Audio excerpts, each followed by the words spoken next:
All right, guys. My name is Prateek Agrawal. I'm going to be the lead instructor for this bootcamp today. Welcome, everybody.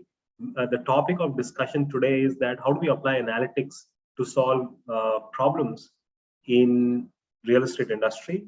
And in the three session workshop bootcamp that we have, you will get to learn how can you analyze real estate data using SQL, one of the very important tool set for any person who's going to the data industry. Then you will also learn about a visualization tool. You'll also learn about how do we apply, how do we use a Python to do some machine learning analysis on real estate analytics data. So these are the three things that we'll be doing in the three sessions that you would have in the bootcamp. In today's session, the focus would be that how do we analyze, sorry, I have written it wrong here. How do we analyze real estate data using structured query language, right? What is SQL? SQL is a language which databases speak, right? Just like you and I are speaking English, we understand each other very well because we speak the same common tongue. Hence, if you want to interact with the data repositories where the actual data gets stored, which are created by software systems, which are created by human users, other software systems. So how do you interact with such databases using SQL, right? So databases are the repositories, just like you have Almira in your house. They house your they house your clothes, your accessories, your stuff, right? Similarly, you have databases in an organization to store the data in a structured fashion. Okay, so that's going to be the main discussion point for today's workshop. By the end of the session today, you will be able to learn some of the fundamental concepts, essential fundamental concepts of SQL, and how do you work with, or how do you do essential, fundamental analysis using SQL on any industry domain data. Specifically today, we'll talk about real estate though. By the end of it, you should be able to write some basic SQL queries. I'm not expecting you to become an expert in just one hour session. However, it will be a good introduction to SQL as a language. You can after the session, you should be able to explore more in the world of SQL. I'm going to give you some more references as well. Okay, in the process, should you have any question, feel free to unmute or feel free to use the chat window to ask your questions. Okay, great. So what do we have in the screen right in front of you? I have something called as data to decision wisdom here. Let me change the color of the pen to, let's say, red. Now, what is the meaning of data to decision wisdom? And anybody who's jumping into the world of data should actually be able to explain this as a concept to almost anybody that you interact with, whether it is your 8th grade sibling or your cousin or your grandfather who asks you, hey, what is it? Explain what data science is or what analytics is. You should be able to explain using very simple examples. So that's what we will discuss first, and then we'll go to databases, then we'll go to SQL as well. So what is data to decision wisdom?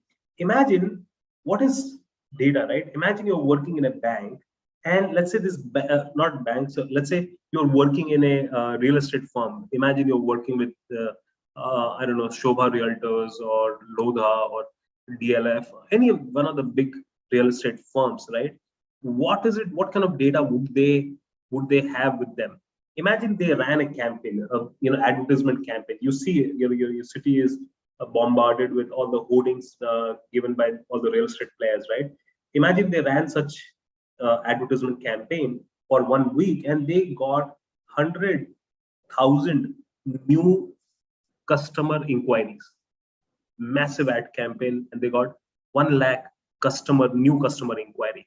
Now that 100,000 new customer inquiry data has to be stored somewhere, right? And where is it that where would that data go, right? And what kind of data would you do you think that real estate player would have collected on each one of those customers? What do you think? This 100,000 new customer inquiries data, for each customer, what kind of data points do you think that company would have collected? What do you guys think? Anybody? What kind of data point would they have collected? Any idea?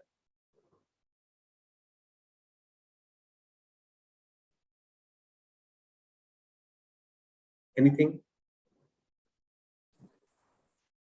When you okay, Arumoy is saying salary. Okay, maybe salary. What else? What do you think? Anybody? Existing loan. Okay. Costa is saying age. Perfect. What else? What else?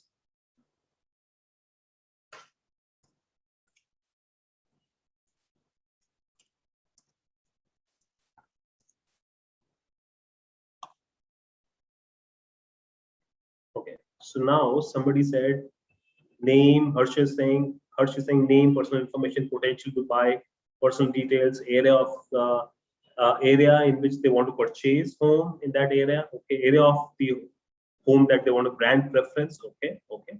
So we all understand that any such campaign would want to collect some basic data about the customer at least, right? Now, when it comes to data, so what is data then? Data is something which is completely raw facts, completely raw. Why do we say raw or unprocessed data? Imagine when you fill up any web form, let's say you clicked on an ad, let's say on Facebook there was or on Instagram there was an ad, you clicked on it, you got excited, it looks like a beautiful house, you clicked on that house ad, and that ad, when you clicked on it, it opened a form. And when you filled up the data in that form, let's say your first name, your last name, your date of birth, your email ID, all those things become the data points that, or the raw facts that get captured in the company's database somewhere, right? So what is raw fact? Completely unadulterated, untransformed, right? Raw. That means it cannot be broken down further. One of the very important definition of raw fact is that it cannot be broken down further. For example, if you talk of date of birth, right? It can't be broken down. If you talk of so look at this. We are capturing date of birth, but we are not really capturing age. The reason why we want to capture date of birth rather than age is because age can be calculated if you know somebody's date of birth, right? But if you have age, it might be, let's say, 2 years later, if you open the same data, you'll be confused as to what the age of that person would be now, right? So normally we go a step back and we say instead of capturing something which can be calculated, we should capture on the basis of which it will be calculated. So those are the completely independent raw data points or raw fact that we would want to cover, gather in our database. So date of birth, gender, salary, PIN code. Now, instead of capturing region, I would rather capture PIN code. Region can be calculated, district can be calculated, city also can be calculated. If you know PIN code, you can calculate everything else, right? So an intelligent data gathering form, which should have less number of information or less number of data points that you're collecting from the customer, should actually capture something which can be used to calculate the other things, right? So these become the actual data points to capture. Now, of course, here things like first name, last name, email address, mobile number, those of course would be there as well. And these raw facts, right, would be captured for each one of these 100,000 customers. Do you all agree? Right? Each one of these 100,000 customers. Does make sense, guys? Now, think about this. Imagine, where are we storing this data? So this data is going to be stored in what we call it as database. So database is really nothing but a repository, a place where all the raw facts are captured, right? Imagine you have a wardrobe, right? Now in a wardrobe, imagine this is a wardrobe. My drawing is bad, but I'll still give it a try. Now imagine this is a wardrobe, right? First thing first, you would want to have a wardrobe or a cupboard in your room, right? That is the first thing, right? Because imagine living in a room which has no cupboard, no wardrobe. I mean, of course, everything is going to be scattered all over the place if you start living in a room which doesn't have any wardrobe or any place to store your clothes and your accessories, right? So now imagine this database is really nothing but a wardrobe. Now this wardrobe has, what are these? These are, what are these? These are shelves. Why do we need the shelves now? So you would say that yes, we need the shelves or sections, as somebody said. Why? So that, why do we need these partitions, shelves, sections in our wardrobe? Why? What is the reason? What do you guys think?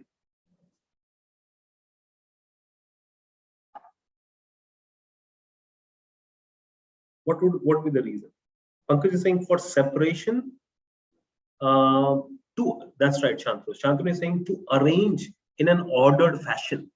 Imagine if there are no shelves, your clothes and accessories would be all over the place, right? And from, if there was no shelves, then your clothes would be all over the place in the wardrobe. And then if you're looking for a yellow pair of socks, it would have been very, very difficult to find that yellow pair of socks if there was no separate drawer just to keep the pair of socks. Isn't it, guys? So we place things at the right place because of these partitions, these cells, right, or these sections in the wardrobe. Similarly, in an organization, first thing first, we need a database in order to manage the data that is getting generated during the operation of the business. That's one. Second, we need to design the database intelligently so that it captures and stores all the data in a structured or in an ordered fashion. And that is why we say databases need tables.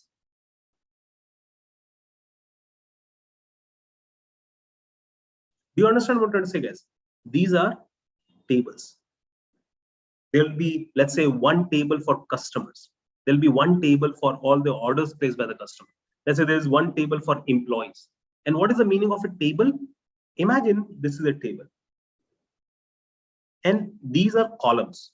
The columns are nothing but attributes or the fields of the table, right? These date of birth, gender, salary, pin code, first name, last name, these are all nothing but attributes or the fields. Are you all with me so far? Everybody? Everybody with me?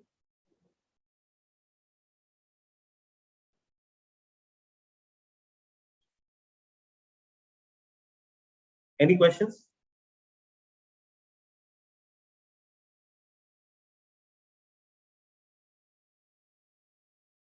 Sorry about that, I forgot to start the recording.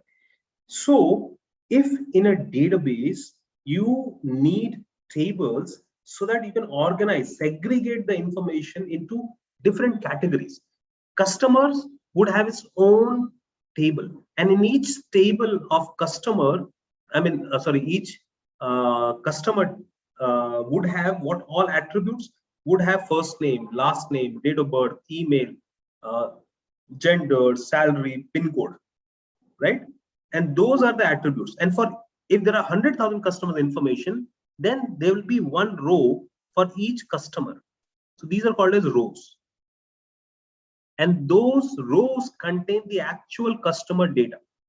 So let's say if you have made an inquiry, you filled up the form, all your data will go into one row that will be dedicated to you as a customer or as a potential customer. Does it make sense? So rows are called as a record set or the record simply. Got it? And that is the basic construct of a database. Really nothing special, right? Always think of database as a wardrobe or as a cupboard in your room, right? Your cupboard, first, maybe you would need maybe multiple cupboards. So to run an organization may need actually multiple databases also if required, if the organization is very big, right? If you have only one room, one wardrobe, you are living alone, maybe it's fine. But if you're living with an extended family, then probably everybody would need their own wardrobes, right? So if the organization is very large, they may need multiple databases, right? But the category is very simple. That database may have multiple tables, and each table may have multiple attributes, right? And multiple rows, depending upon how much data you're entering into it. Got it, guys? So the smallest logical division of a data is your data points or raw fab, which is in this case, let's say the second column contains the last name, right? So the smallest logical division of data is first name, last name, date of birth, gender, salary, pin code. Is this clear so far, guys? And that is very key. That is very important to understand that how the databases are designed. And they're not just randomly designed. They're designed for a specific purpose. If you're designing this database for this real estate firm, it is designed to capture that, right? Now, imagine for each customer, they also know what is their preference. And let's say similarly, they also have one table dedicated to the properties that they have. Imagine DLF or any large real estate player. They may have a table dedicated to all the properties that they have.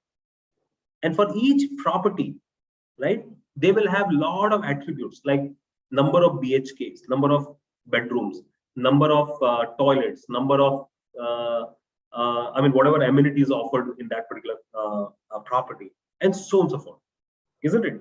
The area, the per square rate, and all of that would be part of that particular property table, which would be also part of the same database. Is it making sense? Now, I've also written information. What is the meaning of information? So you understood, database contains that data. Now, information is processed information, processed data. Meaning, instead of having just date of birth here, remember, we have to find answer. We may require this data to do what? What will we do with the data stored in the database? What do you guys think? Why are we storing the data into the database? Why does an organization need to store the data into a database? What is the answer to that question?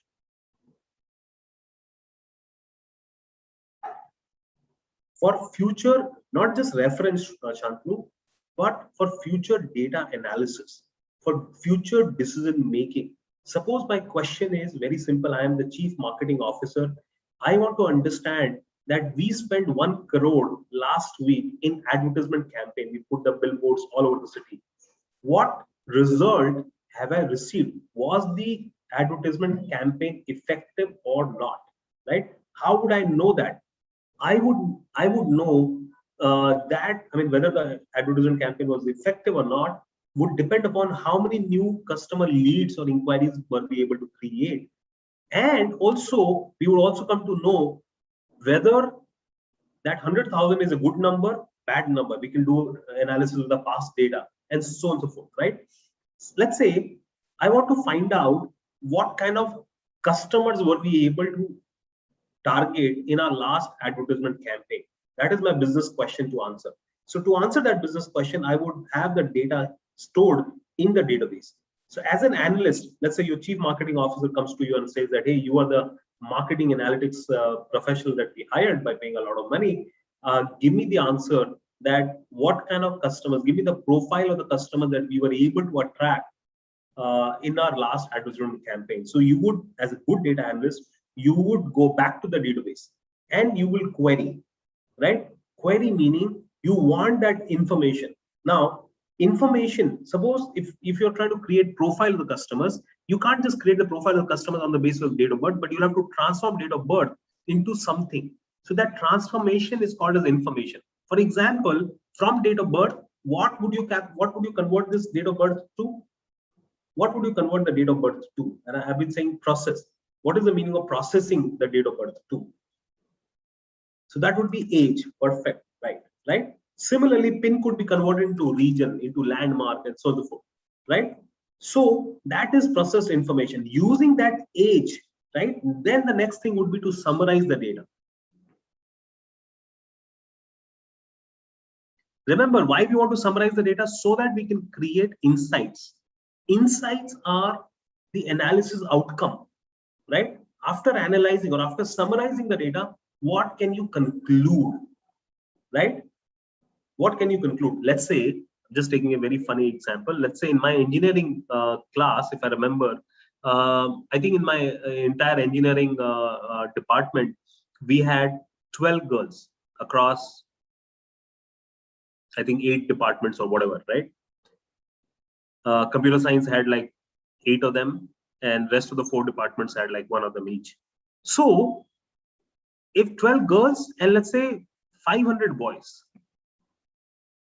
if this is the data, you will very easily say, right, after summarizing it, right, you will easily say that, you know what, there are significantly more number of boys prefer to do engineering or are accepted in engineering colleges than the girls, right? It's very easy to say this, but you're able to say this once you have summarized the data. This is called as summarization. Here also, summarization basically would mean that, hey, can we, on the basis of age, if you're summarizing the data, then can we divide the age into different brackets? Let's say young, right? Let's say young family, right? Let's say middle-aged family. Let's say senior family, right? And then if we find the number of customers, remember there were total 100,000 customers. Let's say we figure out and we realize that there are 5,000 customers inquiries here. There are 45,000 customers inquiry here. There are 35,000 customers inquiry here. And there are 15,000 customers inquiry here. And it's very easy to find the percentage divided by 100,000, right? And what is the percentage? So if you notice, you will easily say, once you have this data, once this is summarized, so this is called a summarization, and we will show it. How can we do that in SQL today?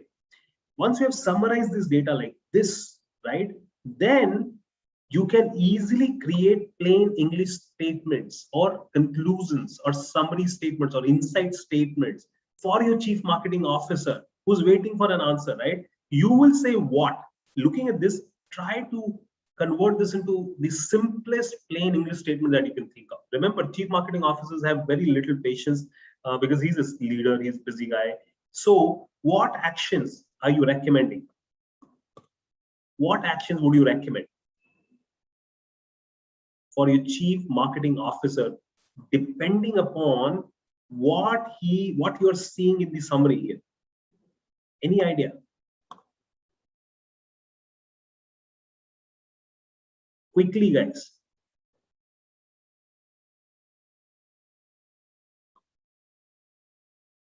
Any suggestion, any ideas? Plain English statements, guys. Very, very simple, plain English statements. Devajyoti is saying business requirement. No, Devajyoti, again, my question is very simple here. My question is, this is the summarized data from all those 100,000 new customers that made inquiry for new flats, right? What can you conclude out of this table? What do you guys think? So Hirsch says 45% of the customers has monthly income of rupees 45,000. No, this is number of customers. Okay. So companies, so the company can concentrate on them as their potential buyers for 2 BHK house. Okay. Well, this is not really the salary. If you want, you could have had a salary as an additional grouping column as well here. What is the average salary of the customers in this age bracket? Then it makes even more sense, right? No, that's fine. Let's put it. Let's put the average salary here to be, let's say, 28,000. Let's put the average salary here to be 49,000 monthly. Let's put the average salary here to be 65,000. And let's put the average salary here to be 75,000. Right? Shantanu made a very good statement. He said, middle-aged customers are more inclined to buy a house, right? 80% of the customers, Arumoy is saying,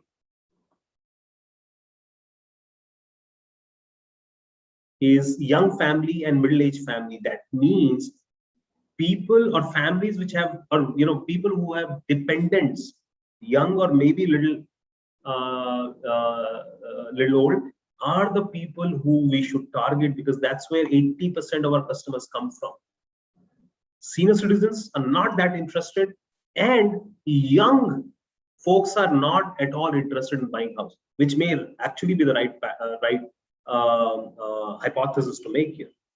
Is it making sense? So now if you notice, once we have summarized the data, it becomes significantly easier to make plain inside statement, and that would help you to make actions, right? Maybe the first action would be that we should, for the next campaign, exactly, Jyoti is right. This is where we connect the dots. This is where we're connecting the dots. So the action to take maybe for the next campaign is that we should go ahead and create specific campaign for people who are in this age bracket, right? Maybe it's an anti thought process here as well. You would say that, you know what, young people should be inspired to buy a house. So can we create awareness about buying house among the young people, right? The senior citizens are showing some acceptance, but they have money, but they're still not buying. Maybe it's because they already have houses. So maybe we do not have to focus so much in the senior citizens. Maybe we want to focus on this age group, right? Now here, so here I did the analysis on the basis of age. And then the moment you put salary also here, then it becomes even more interesting. Similarly, the moment you add more data points to these summaries, right? Let's say you add region as well. In which region are we getting more inquiries from? From which age group, right? This is where you are slicing and dicing the data to go deeper into your analysis. Does it make sense, guys? Right? So that's how decisions are arrived from the source data. Remember, the source data was this raw fact. We processed it, right? We converted this into some kind of calculations. And then we use those processed data, processed information to summarize it in order to generate plain English inside statements. Those plain English inside statements will help you to make decisions. And that, in brief, is what data science is. And this is where SQL comes into the picture. SQL and a lot of other reporting tools. Remember, as I said, the data is residing in databases. So you need to interact, or you need to query the data out from the database in order to summarize it. Summary or summarization can happen in reporting tools. Reporting tools like Excel, Power BI that you will learn, Tableau, right? Dev Jyoti is saying that he never bought a flat. Renting a flat and keeping cash handy gives you choices. That just mean no regrets. Just counter it to your point. Dev Jyoti, I agree with you. I kind of prescribed to that thought process until I was 35 years old, Dev Jyoti. But it was, I mean, you know, I don't want to get into that discussion yet, but I strongly recommend people that, you know, if you are in India, if you can, you must try and buy houses. Buy a house in a growing area, in an area which is growing, that makes you wealthy. Keeping cash in your hand gives you security. But if you want to become wealthy, then you want to intelligently invest. Anyway, here, reporting tools, Excel, Power BI, Tableau, Python, these are all reporting tools. That's where you do the analysis, summarization, right? But these reporting tools cannot directly interact with the database. So that's when SQL comes into the picture. SQL becomes the link that they need in order to interact with the databases. So SQL is the language which any and all the database management system speaks, right? And you need a central language like SQL so that anybody, any human being, any reporting tool can interact with the databases. Is it making sense, guys? Now, then the question is, which company owns SQL? And the answer to that question is, no company really owns SQL. It's open source. Got it? IBM's two research scientists in late 1960s, early 1970s, definitely Dev Jyoti, created SQL or designed SQL for business users. That's a funny thing. They designed SQL not for computer science users, but for business users who needed access to data all the time. And they designed it and they made it open source so that all the companies which were about to create a lot of databases, right, they could have one central common language, right? So that a person, a business user who's working on, let's say, Oracle database management system or MySQL database management system or SQL Server database management. These are all examples of different popular database management system. They all comply with SQL as a language. So if you know SQL pretty well, you can literally work with any of these database management platforms. Is it making sense?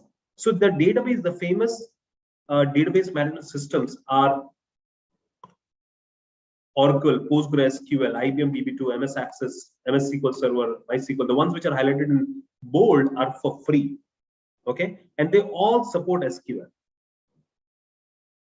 Now, I've spoken about SQL here to work with structured data, tabular data, where the databases have tables in it, right? If you want to work with databases which have unstructured data as well, for example, text, images, files, videos, then you want to use something called as not just SQL, which is no SQL. Just do a research. Go to YouTube, look for some videos on what is the difference between SQL and SQL after today's class. Yeah, then you will understand. One of the famous unstructured databases is MongoDB. So I don't want to go into the details of that today, but yeah, that's a good research point to enhance your knowledge. Mayank, you have a question? No, he's trying to connect with the audio. Okay, alrighty then.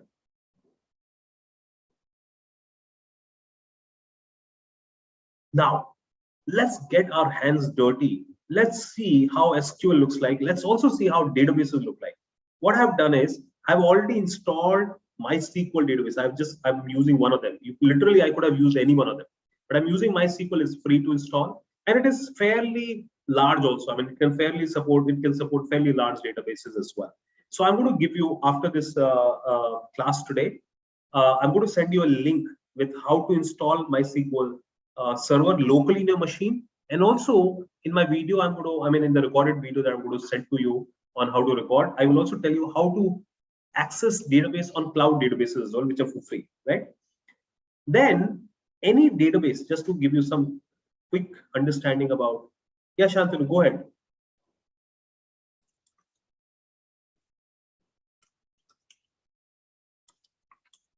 Go ahead, Shantanu.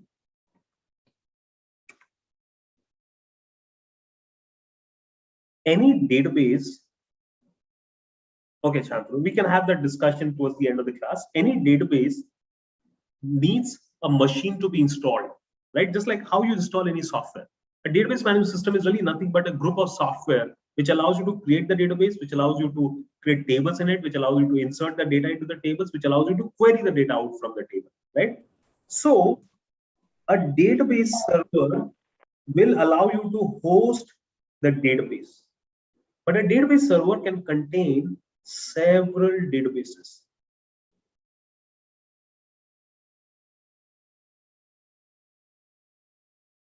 Right? And each one of these databases can contain multiple what, guys?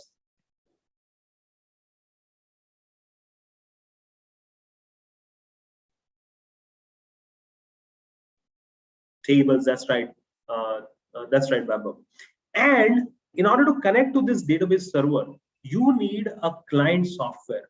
Just like in order to connect to a website, you need Chrome, Internet Edge. Those are browsers or those are client softwares, right? Where the browsers don't really contain any data. They fetch the data, they pull the data from the web servers, right? The machines where the websites are actually installed and saved. Similarly, the databases are installed in database server machines, right? And you need a client with a software to connect to the database servers. So normally these days we use something called as graphical user interface clients, right? The famous client, although there are quite a few of them, the famous client for connecting with MySQL database server, which is one of the databases by Oracle, is APIs are not needed here per se, but if APIs would be needed if you want to connect the database server program to some other programming language. But here, since we have a client, you can directly connect to the database server. So the famous client for connecting to the database, MySQL database server, is MySQL Workbench, right? But there are quite a few of them. PHP, MyAdmin, there are so many. Just Google and you'll find quite a few of them, right? Now, in order to connect, right, to any website also online, what are the things that you need to connect to a database server or to any web server also? What are the things? So what do we need to connect to a database server which contains multiple databases? What do you guys think? Any idea? What do you need to connect to a website? You need a URL or a host name or an IP address. Every URL gets converted to IP address, right?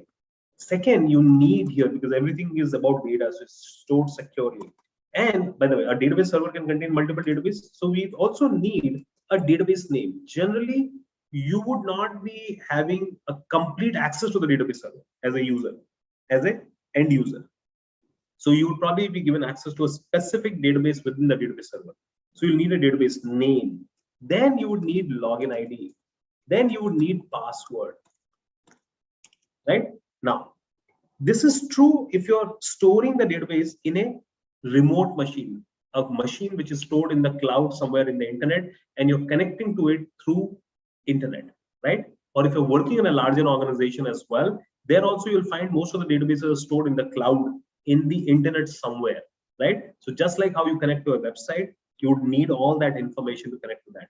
Now, what I have done in this, for this particular class, and what I'm going to give you as instruction is that how can you install, or how can you install the database management system, MySQL database management system, locally in your laptop or in your desktop, right? And that local machine, on that same local machine, we will also install the client software.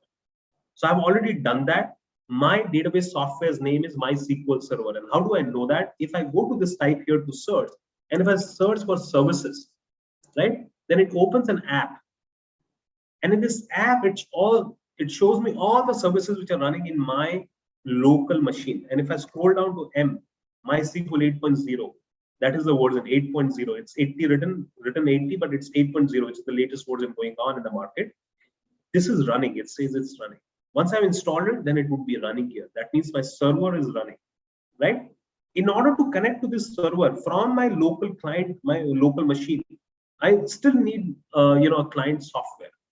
So what I have done is, as the name of the client software, again in my installation instruction video, you'll understand how to install MySQL Workbench as well. I mean, you can always Google as to how to install MySQL Server and how to install MySQL Workbench. You'll also understand it's not very difficult at all. Then I will look for MySQL Workbench. And when I click on it, when I open it, it will say, welcome to MySQL Workbench. Is the official GUI-based tool or client to connect to the database server MySQL. It allows you to create database objects, which are nothing but tables. It allows you to insert the data. It allows you to design and run SQL queries, the question that you want to ask to the database, right? And very important thing, MySQL Connections. Remember, this is where, when I click on plus sign here, right, it asks me what should be the connection name. It's a one-time step that you do in order to connect to a database server. If you follow my instructions well in the video that I'm going to share with you, then you will see, I mean, the video link will also be given in the YouTube video link, because this class is getting streamed on YouTube. So you'll find in our YouTube channel, in the description, you'll find the link to the, connect, I mean, to see the steps on how to install MySQL Server and the client, right? This connection name can be anything. Let's say local, right? Local database, right? Connection method is TCP/IP, the same method with which we connect to any website. The host name is where the URL will come, either the URL name, or if you have the IP address of the database, then that will come. 127.0.0.1 basically means local installation. This is the default IP address for any server which is installed locally in your machine, 127.0.0.1. And this is the window, this is the port address, right? Don't want to go to the details of networking, but this is the port with which we connect to the database server. It's 3306 by default, that's fine. This is a username. Now, this is where, while installing, you have to decide what should be the username. So I've given the username, and I've already stored the password in this vault, right? By giving the password here. I've already done that. And then this is where I will write the default schema. Default schema meaning the database name. Since we are installing it locally in our machine, we don't even have to give the name of the database. Schema is really nothing but database, another word for database, right? But if you are trying to connect to a cloud database, right, then that cloud database provider would give you the database name as well. So you have to put the database name also, right? Why? Because remember, in a server, we can have multiple databases, right? So as a client, I am first making a request to connect to the database server, and within that server, which particular database? This one or this one or this one, right? If you have complete access to the database server, that means local, you can leave it blank. It will give you all the databases which are running in that particular local server, which is what I will do, and then click on OK. So I've done that. Once you have done that, it creates these blocks. These are called as connection files. So next time when you want to connect, you do not have to redo these steps. You can just click on one of the saved connection file. What this will do is that it will open that URL, give the login ID, give the password, and give you access to everything. Do you see this, guys? Right? And on the left hand side, you will see administration. Do not worry about this. Go to schemas. Schemas are nothing but databases. Another word for databases, schematic structure. So databases are equals to schema. Is it making sense, everybody? Now, if you notice, you can see so many schemas in my database server. In my database server. Do you guys understand? You would not, if you install a fresh installation, you would not have so many databases, guys. Is it making sense? Now, the one that I want to go to, is I have already loaded a database called as Mumbai housing, Mumbai underscore housing. You can see, so I've searched for it. And if I click on this drop down, I can see there is tables. Don't worry about views, stored procedure functions. I can go to tables, and there's only one table here. It's just not a very big database. It has only 6,500 records or something like that. Now, when I select this table here, it shows me all the columns and the data type. Int meaning integer, number, numeric, area is integer, location, and so on and so forth. Let me show you the Excel version of this table. Look at this Excel version of this table, guys. Here, what do you notice? We have got ID, we got area, we got location, we got number of beds, new resale, gymnasium. Is it there or not? Is it a new? Is it there or not? So 0, 1, 0 meaning 0 basically would mean that it is not for. It's not new. It's for resale. 1 would mean it is for it's new, right? And it's not for resale. Gymnasium, 1 meaning it has gymnasium, and 0 meaning it doesn't have gym. Lift available, 1. Car parking, is it available or not? Maintenance staff, is it available? 24 security, children play area, clubhouse, intercom, landscape gardens, indoor games, gas connection, jogging track, swimming pool, price. These are all different attributes or the columns, and these are the different property IDs. So each property is given a unique ID, right? And the area is also given, the location is also given. So this is the table that we will analyze, guys. Okay, what I've done is I have brought this table into this particular database. It's actually very easy to do that. Let me show you how it is, right? We will not import it again because it takes a little more time, a few minutes to import the data, such big data. So here, if you notice, these are all tabs. These tabs are really nothing but individual files. They're not like Excel. These are individual files where you write the SQL commands. SQL was designed for business users. That means it's very, very, very English friendly. So if somebody who understands English can actually understand SQL pretty well, right? Now, how do we import the data? And how do we, well, actually, how do we first create a database? You establish a connection with a database server, but what if you want to create a database of your own? So what you can do is you can write a statement called as create database. As simple as this, create database, and then the name of the database. Let's say Mumbai housing 2. I can't have the same database as what I have already created, and semicolon is mandatory to write. Okay, and then to run it, you select the entire statement, click on this lightning symbol. When you click on it, look at the output here. If it shows green tick mark, that means that query ran without any problem. I can refresh it here. And when I refresh it, I can see there is something called as Mumbai Housing 2 database. If I click on the drop down, if I click on this drop down, why is there no drop down in the tables? Any idea? Why is there no drop down in the table, guys? Any idea here? Why I'm not seeing any drop down? What do you guys think? Sandeep is saying no data. Okay, how about others? Seems there is no files in the database. What are files? Okay, because Tanima, you're right. Because we have not, Rahul, you're right. Aruma, you're right. Because we have not created any tables. We created a new database, completely new database, but no tables.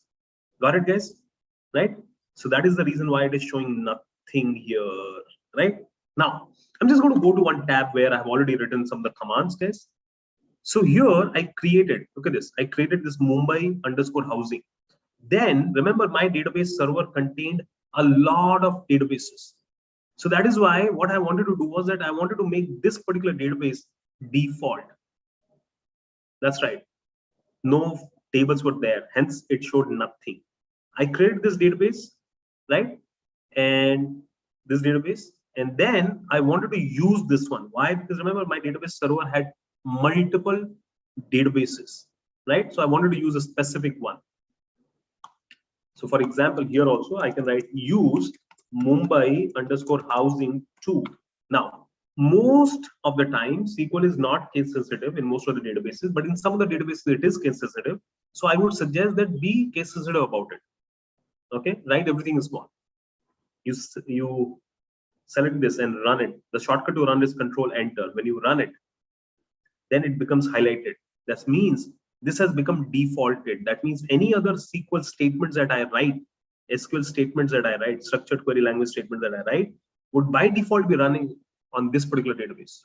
Is it making sense, everybody? Yeah. Let me pull one more thing. So anyway, what I will do is,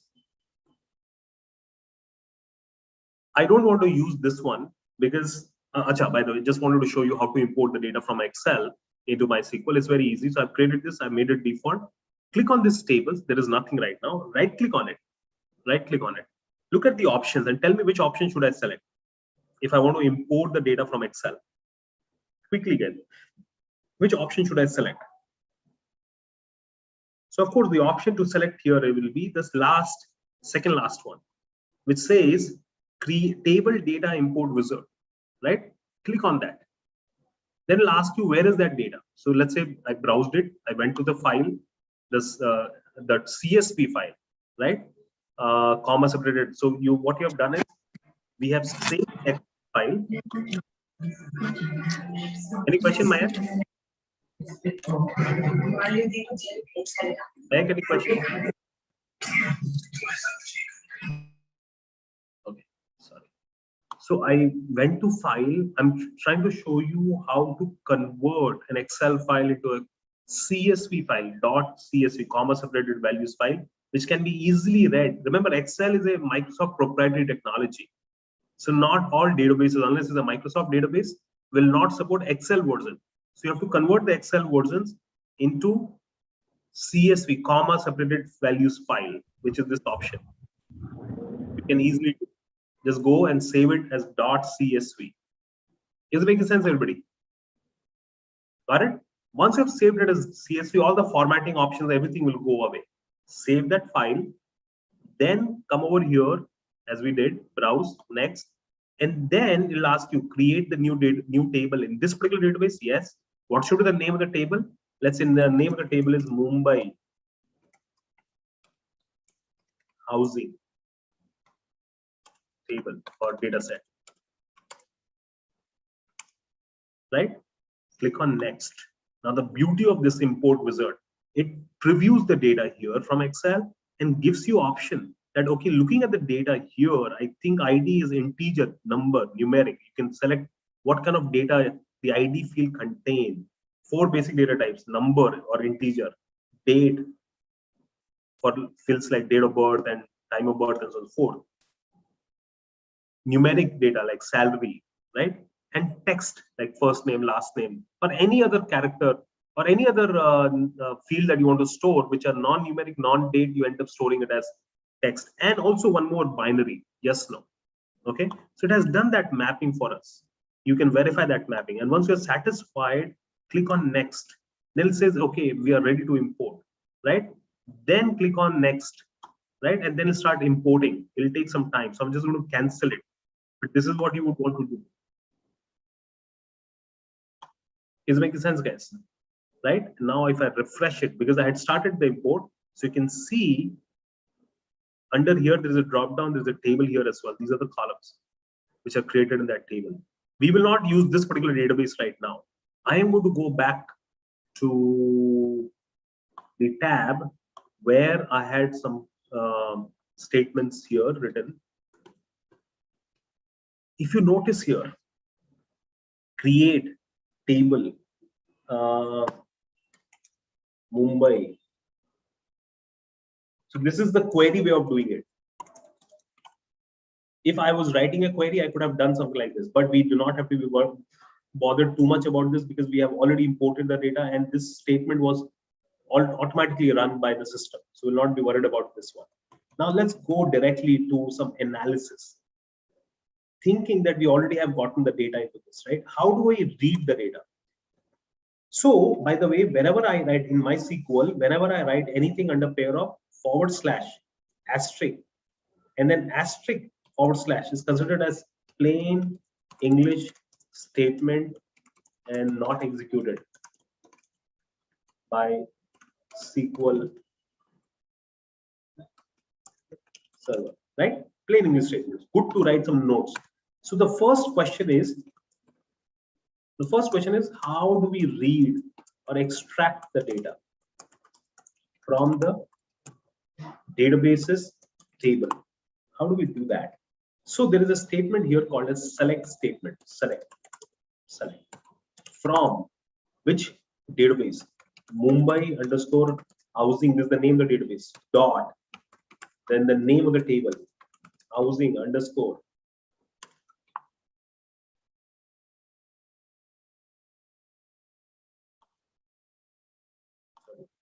Underscore dataset. That's the name of the table. Mumbai underscore down. Housing dataset. Select what all fields do we and semicolon. What all fields do we want to select? Let's say I want to select all the fields. So then I would simply write something called as asterisk, which basically means select all the fields. All the fields meaning select all these fields. All these fields. Got it? Now I am ready to run. Select the statement, semicolon. Don't forget the semicolon. Run it. It runs. It gives you 2000 rows only. But if you look at Excel here, it had 6,500 rows or something like that, isn't it? So why is it giving me only 2000? Because here I have limited it to 2000 rows. Do you see this limit? Does make sense, everybody?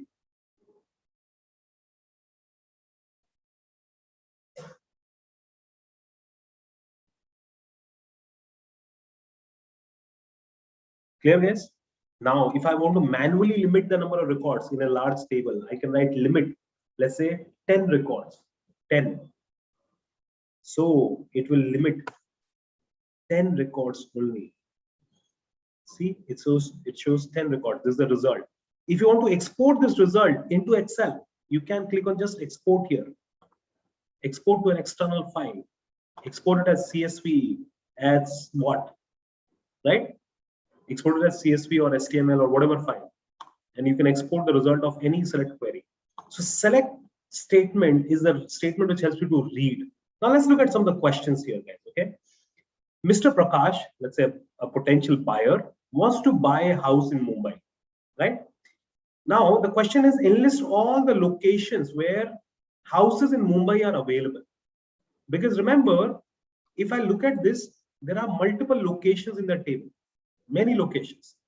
Do you understand? So I want to see if I write, if I simply write here, select from Mumbai housing data set. Now, if you notice, I did not write the name of the database in front, like how I had done over here. Why did I not have to write it mandatorily? Any suggestion, guys? Why did I not have to write it mandatorily? What is the reason behind it? Any idea? Why? Because I had already made it as default by writing that use statement, right?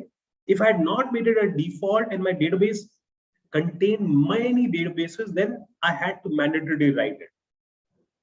Does make sense, guys? Right? So that's the reason why it is not mandatory for the default databases to write the default database name, because by default this query will run on this particular database tables only, right? So I select this. See, I have selected location column, only location column. I select this, I run it, and it shows me location. But the issue here is that there is a lot of repetition, because remember, in one location there could be multiple houses that the real estate company is selling. So I want a distinct list, because remember, Mr. Prakash is interested in finding distinct, I mean different list of areas, right? So I will simply write distinct here. Very, very simple. Select distinct location from Mumbai housing data set. This is the name of the table. Now it gives me 412 rows specifically. That means there are 400 different distinct localities where the flats are available, right? So imagine you going to the builder and asking, hey, where are the flats available? I want to understand which locations, because location is probably one of the most important things that you look for when you're buying a commercial when you're buying a property, right? So then these are the location directory. Then you can select. Now, a couple of more questions that you may have. The second question you may have is calculate the number of houses. Oh, by the way, one important thing here, just to, if you notice here, there is no space in my table name or in my field name. But if there was a space, right, then you have to treat that space differently. Meaning, if there was a space, then you have to put the entire table name or the field name under a pair of ticks. Ticks is symbol just before number 1 in your keyboard. It's an interesting symbol. That means this entire thing should be treated as one table name or one field name. That's the reason why many of the database designers would avoid putting any space in the field name. But if you do have any space, then go ahead and put them under a pair of ticks, not single quotes. Ticks, which is a symbol just before number 1 in your keyboard. Go check, right? Now let's look at the second question that we have. The second question that we have is calculate the number of houses in each location for Mr. Prakash, right? To help him choose a location with the highest number of houses available. So if you look at the output that we are expecting or that we want is, and it's always good to create an ideal output kind of a scenario. The output that I'm looking for is that there should be location and there should be some kind of a count. That is the report that Mr. Prakash is looking for. Is it making sense, everybody? Yeah. So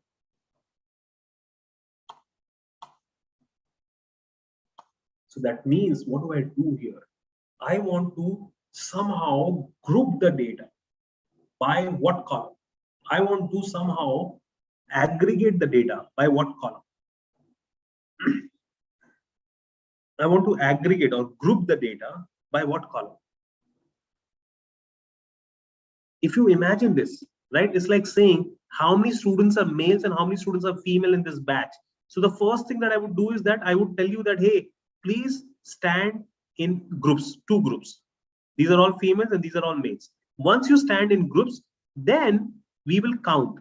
Then we will apply a function here to count as to how many people are there in each group. Is it making sense to everybody?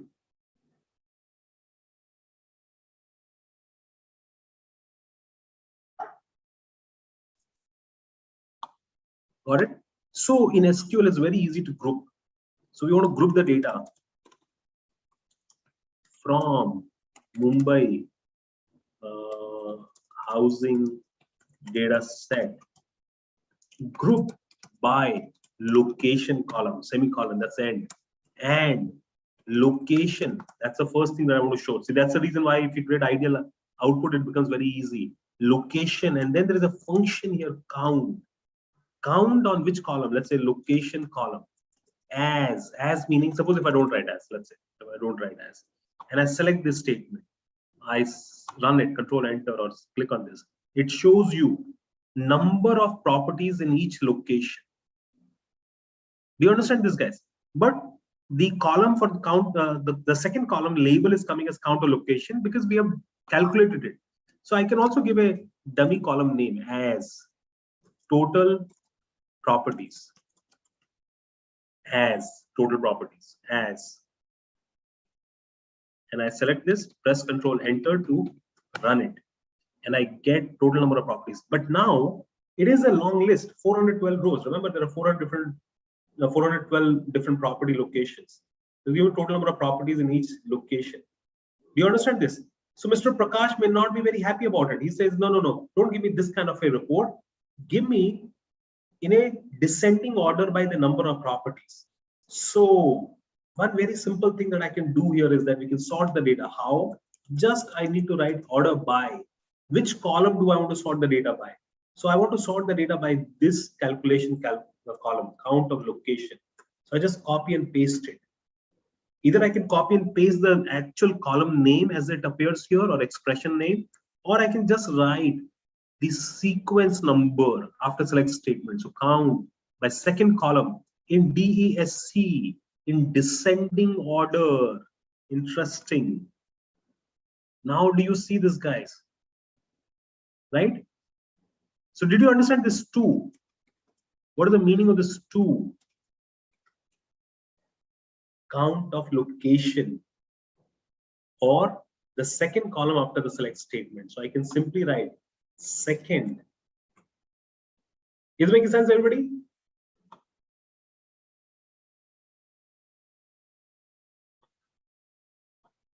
Any questions so far? Anybody? Any questions so far? Anything? Yeah. So it's like this. From this table, group the data by location, aggregate the data by location, then show location wise number of properties, count or location, and then sort the data in descending order by count. Right? Now we get this. Now still, how many records are we seeing? How many records are we seeing? 412 records. Now Mr. Pankaj is a little confused. He says, you know what? I don't want to see 400 records. Just give me the top 3 areas where you have the highest number of properties available. Just top 3 areas, or maybe top 5 areas. Or maybe just top 3 areas. That means these 3 areas I want to see. He says that just give me that report. So how can we do that? Just show the first 3 rows in the output of this. Wherever you want to aggregate, group the data. You can custom or Weber. You can use count. Limit. Remember, we just saw limit here at top. Limit, which limited the number of records of this query, this SQL query. So here also I can write limit at the end. Limit. What should I write? Limit 3. And then I run this statement. It gives me this very simple statement. And the best thing is that once you have written this SQL query, then you can just save it. You can go to File, Save Script As, and then it will be saved locally wherever you are saving it, right? And once you have saved it,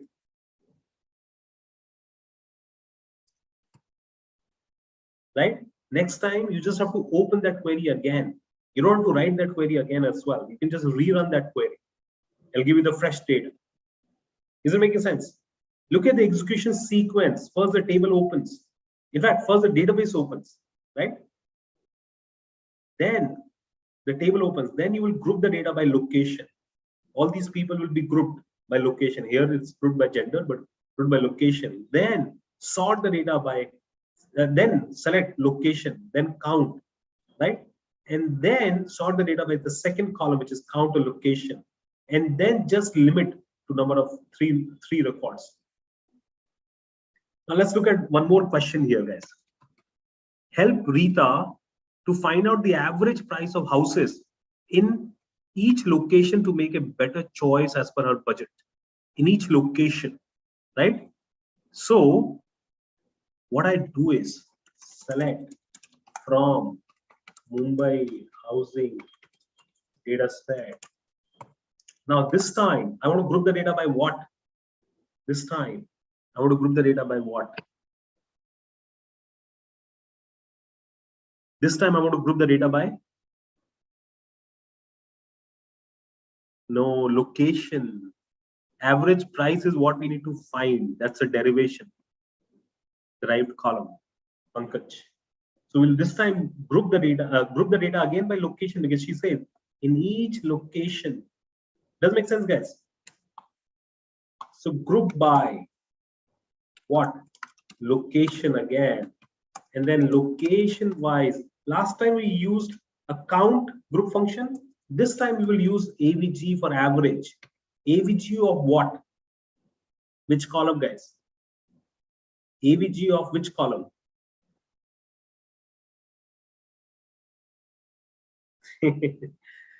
Yeah, which column? By price column.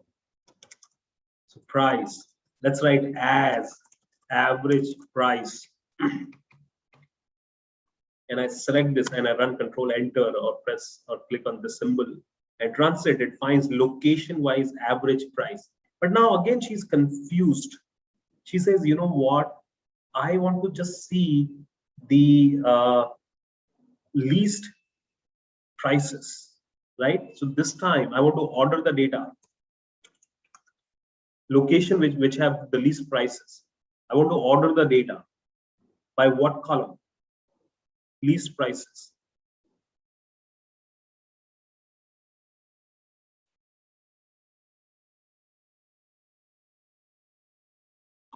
I want to order the data by which column, guys? Least prices. Least average price. Order by AVG, price column. In which order? ASC this time, ascending order, increasing order instead of descending order. And then I run this statement, guys. And I get this. Right? Again, if you want to limit it, limit 5.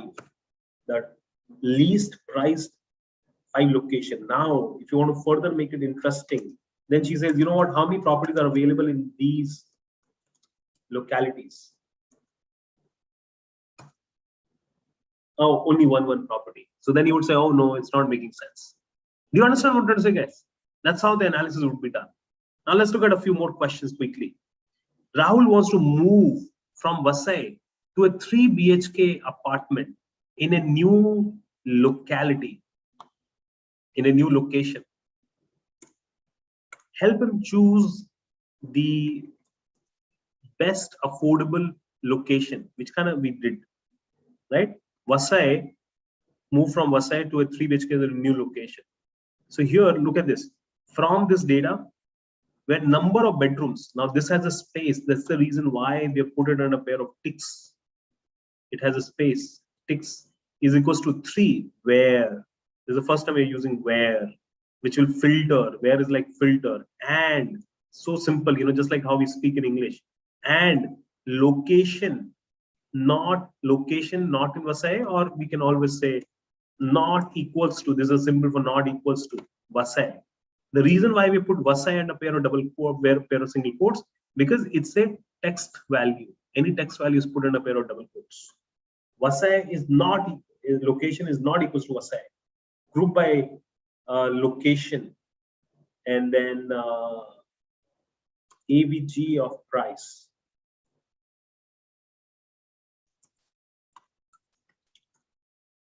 Is it making sense, guys?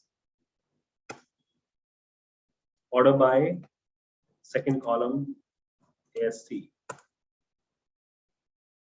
it making sense, everybody? Yeah.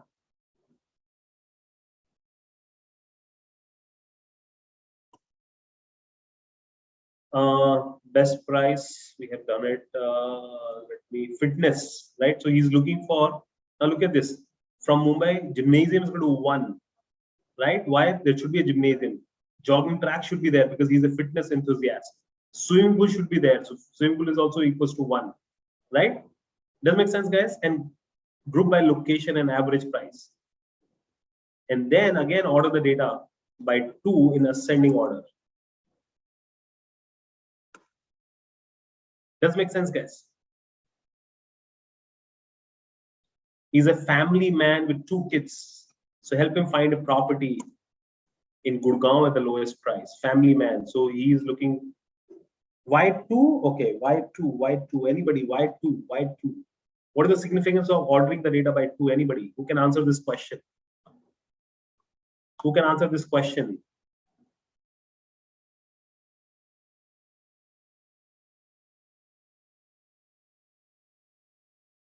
Two meaning the second column after the select statement. So either you can write the second column name here, AVG, let's say price completely, or if you want to save some typing effort, you can just write the column sequence number after the select statement. Not the second table, Pankaj, second column after the select statement that you mentioned, or you can just write that. Got it? Now look at this. Raj is a family man with 2 kids. Help him find a new property in Gurgaon. So here we are using we have used location like Goregaon. Okay. Let's not use like here. Just simply write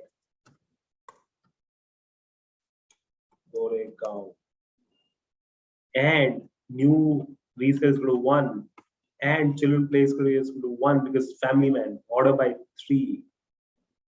Right? So all the properties listed there. There is no summary this time, no grouping because we are listing all the prices. Compare the price of the house in Andheri for Sonia, who is buying a house for grandparents.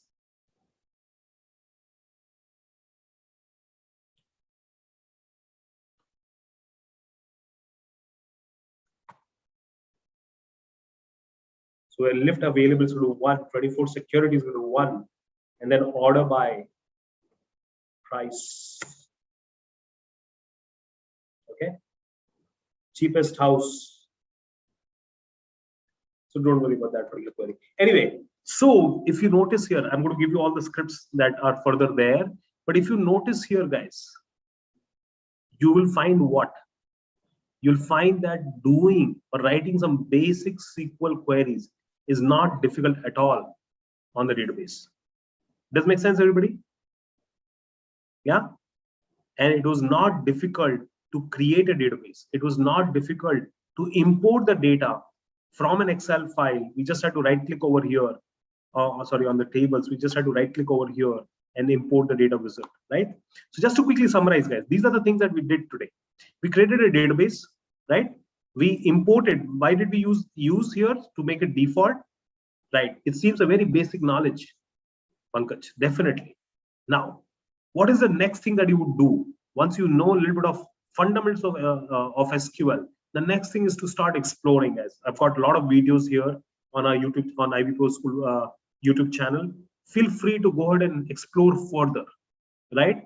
The purpose of this today's workshop was that, you know what, you can apply SQL even to something as business, to a business like real estate as well, to do fundamental SQL, fundamental data analysis, right?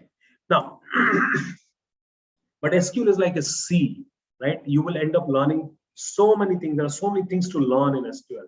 This we did to, okay, this is what is possible in SQL, but there are so many things that you can do. Here we work with a single table. Remember, a database can have so many different tables, right? You can have thousands of tables in one database. So how do you work with multiple tables, right? And how do you do slicing and dicing? Complex slicing and dicing using SQL is what you end up learning further if you dig further in SQL.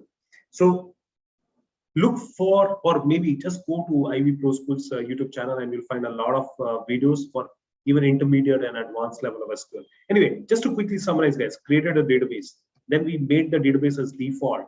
Then we imported the data, right click, and we imported data. Then we started doing some fundamental analysis where we basically extracted or read the data out from the database, right? So those are the things that we did today. Tomorrow, you will learn visualization using on visualization. That means here we only extracted the data, but we did not visualize in charts and so forth. So tomorrow and day after, you will learn visualization tomorrow, and day after, you'll also learn how can you use machine learning algorithm on real estate data to make even complex future predictions, right? So that's going to be coming your way, guys. Please do not forget to like Ivy's YouTube channel. You'll also get the link to this bootcamp workshop session in Ivy's YouTube channel link as well. Please do not forget to like it, and you'll also find very interesting free tutorials on these topics there. Which visualization tool would you be using? You'll be using Power BI. Harsh. Yeah, I'm going to give you guys my email ID. Feel free to reach out to me, and I'll be more than happy to help you with any other queries that you have. Also, if you search my name Pratik Ivy on Google, the first link that you will get would be my LinkedIn profile. I'll be more than happy to get connected with you on LinkedIn. And okay, sorry, my bad. It is Tableau, not Power BI tomorrow. It's Tableau. Tableau, Pankaj. You're right. It's Tableau. My bad. In last bootcamp we did Power BI. It's tomorrow's Tableau. So anyway, guys, this is my LinkedIn profile and this is my Twitter profile. I'll be more than happy to get connected with you on these two social media platforms, because that's where I remain active at. Okay, guys, it was nice having you guys. I'm so sorry I took a few minutes extra from your time today, but thanks for all the great, interesting questions, guys. Harsh, thank you. And you guys will have a good time tomorrow and day after tomorrow. Have a good one. Take care, everybody.